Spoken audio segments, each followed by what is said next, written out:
മത്തായി 2:11. നിക്ഷേപപാത്രങ്ങൾ തുറന്ന് പൊന്നും കുന്തിരിക്കയും മീറയും കാഴ്ചവെച്ചു. ഹെറോദേസിൻ്റെ അടുത്തേക്ക് മടങ്ങിപ്പോകരുതെന്ന സ്വപ്നത്തിൽ മുന്നറിയിപ്പ് ലഭിച്ചതനുസരിച്ച് അവർ മറ്റൊരു വഴിയെ സ്വദേശത്തേക്ക് പോയി.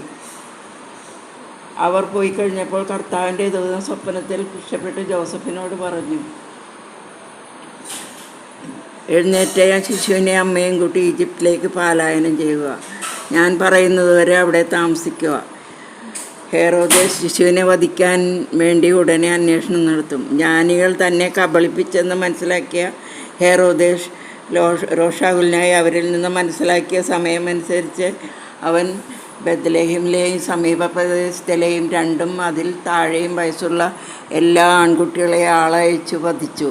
ഇങ്ങനെ ജെറമ്യാ പ്രവാചകൻ അരുളിച്ചെയ്യപ്പെട്ടത് പൂർത്തിയായി.